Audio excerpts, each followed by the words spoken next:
Oi, eu sou o professor Ney Vilela e nossas reuniões são para falar sobre política.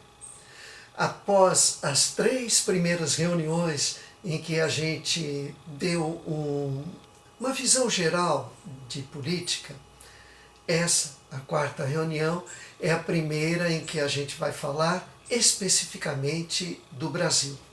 E vamos começar bem do comecinho, vamos começar do processo de independência. Nos livros de história, costuma-se dizer que a independência do Brasil é caudatária de grandes movimentos internacionais.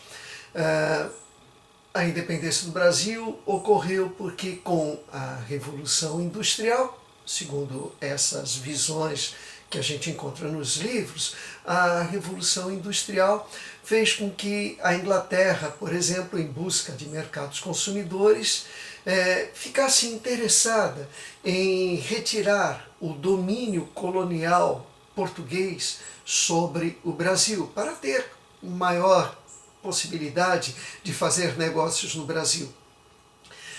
Também se diz que o iluminismo levou a um grande movimento internacional contra o absolutismo e, por via de consequência, contra o colonialismo absolutista. Também se fala das influências provenientes da Revolução dos Estados Unidos. Tudo isso é verdadeiro, mas será que é o fundamental? Será que nós não deveríamos ver grandes mudanças internas como os principais fatores para o processo de independência? Vejam, no Brasil existiam grandes fazendeiros e proprietários de minas. Esses fazendeiros e esses proprietários de minas fizeram com que, de uma maneira ou de outra, a economia brasileira se tornasse maior do que a economia portuguesa. Para se ter uma ideia, no ano de 1800, nós poderíamos dizer, sem medo de errar, que a economia brasileira já era 2 vezes maior do que a economia portuguesa. A população brasileira também crescera muito no decorrer do século XVIII. Cresceu exatamente 11 vezes em um século. No início do século XIX, a população brasileira já era bem maior do que a população portuguesa. Então, se Portugal continua governando o Brasil, é como se o rabo estivesse abanando o cachorro. O menor estava mandando no maior. Há uma outra questão muito importante. Os empresários brasileiros, os fazendeiros, os donos de mina, eles pagavam impostos para Portugal. Impostos que eram usados no interesse de Portugal. Ou seja, muitos dos impostos, aproximadamente 20% do que se produzia aqui no Brasil, era transformado em imposto, levado para Portugal. E esse dinheiro nunca voltava para interesses brasileiros. Estes empresários, estes fazendeiros, chegaram à conclusão de que era necessário, absolutamente necessário, acabar com essa sangria de recursos e que o dinheiro dos impostos devesse ser gerenciado pelos empresários brasileiros no interesse deles, empresários brasileiros. E, claro, também nos interesses do Brasil. Mas isso eu acho que eles consideravam subsidiário. Quando a família real transmigrou para o Brasil em 1808, o príncipe regente D. João, ele percebeu essa realidade.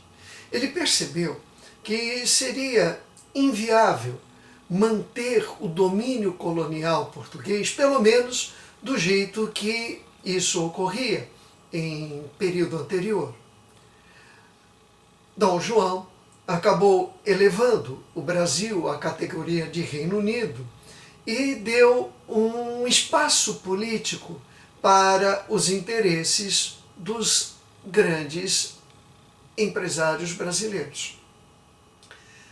Esse movimento, essa elevação do Brasil a Reino Unido no ano de 1815, reduziu bastante as pressões que as elites brasileiras faziam no sentido de produzir a independência do Brasil. A coisa ficou relativamente tranquilizada, estabilizada.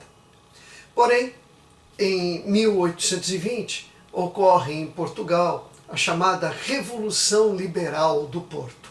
A Revolução era liberal lá para os portugueses, mas os comerciantes da cidade do Porto eram recolonizadores em relação ao Brasil.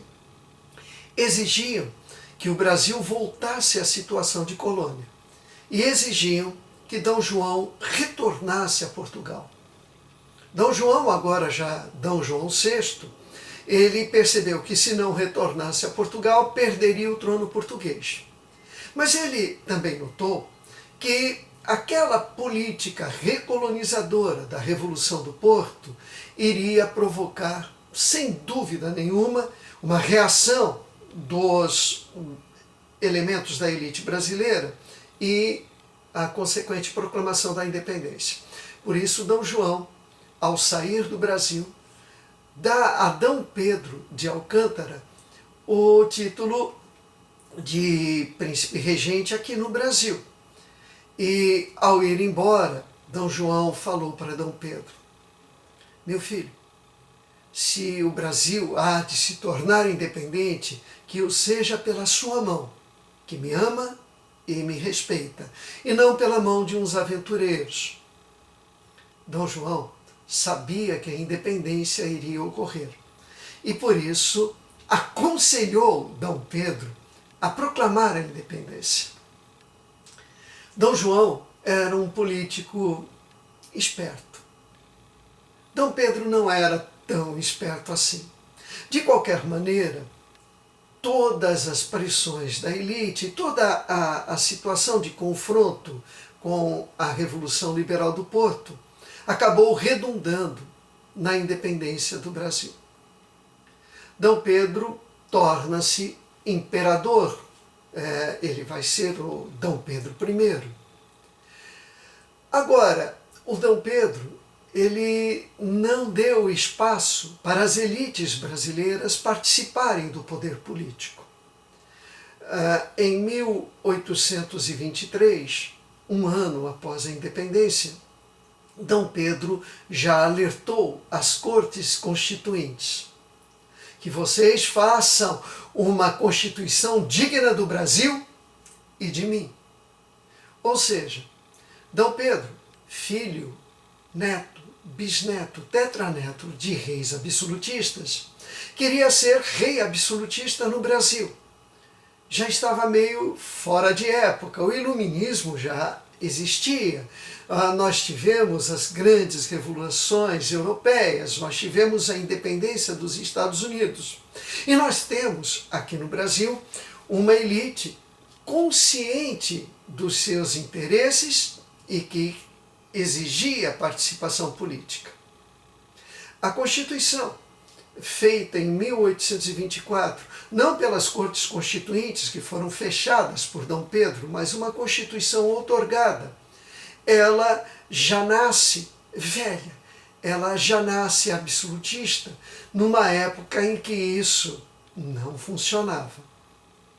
Pela Constituição de 1824, já existiam os três poderes preconizados por Montesquieu, mas havia um quarto poder, o poder moderador, que podia interferir nos outros três poderes. E o poder moderador era de D. Pedro. Nesse ambiente constitucional, nós temos três forças políticas agindo como verdadeiros partidos políticos. Nós tínhamos aquilo que nós podíamos chamar de Partido Brasileiro. Esse Partido Brasileiro, ele tinha duas facções, por isso que eu estou falando em três forças políticas.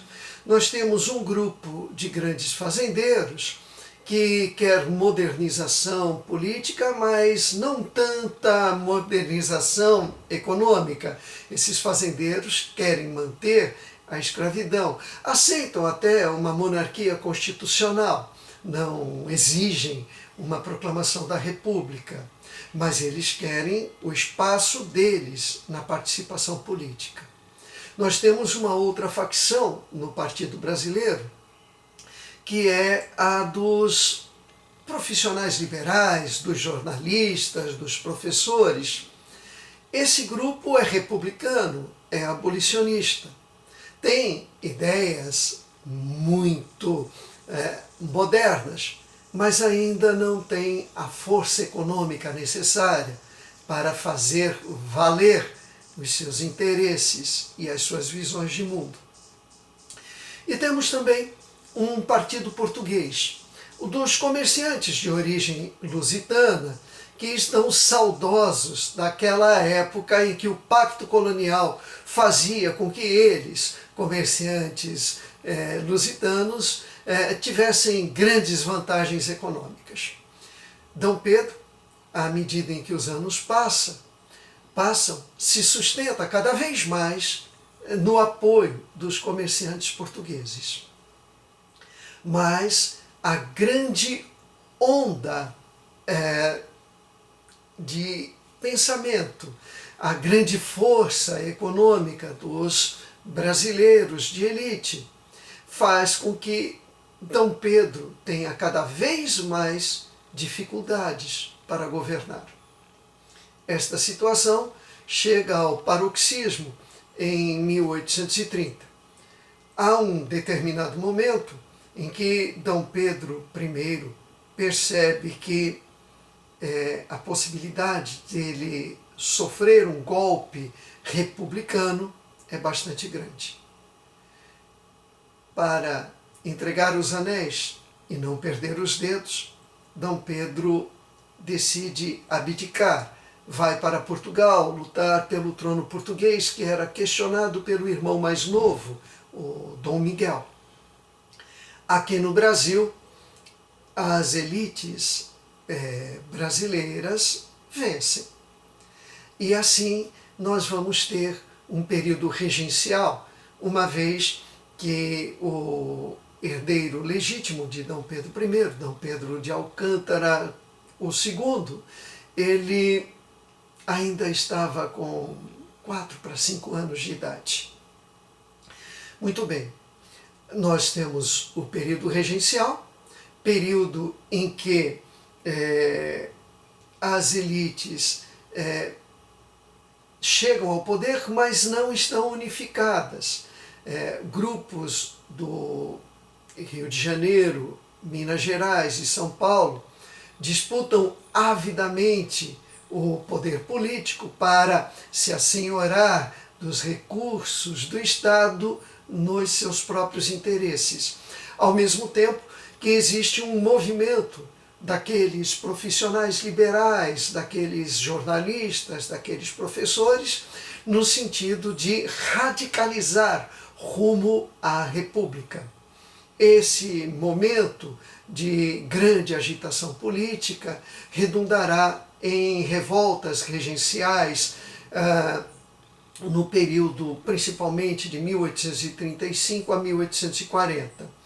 Nós vamos ter movimentos separatistas da elite do Rio Grande do Sul, a Revolta dos Farrapos, e nós teremos alguns movimentos que vão se radicalizar em defesa da República e da abolição da escravidão. Isso vai ocorrer principalmente no Nordeste do Brasil, além de agitações liberais nos estados de São Paulo e Minas Gerais. Essas elites, notando que não conseguem chegar a um acordo entre elas, decidem-se por evitar maiores agitações que podem se radicalizar no ano de 1840. Nós veremos essas elites aceitarem a antecipação da maioridade de Dom Pedro II. Em 1840, aos 14 anos, o jovem imperador torna-se o governante do Brasil. Mas o governo de Dom Pedro II é assunto que nós vamos deixar para a nossa próxima reunião. Muito obrigado pela atenção e você não saia de casa, cuide-se. Você é muito importante para todos nós. Fiquem com o meu abraço.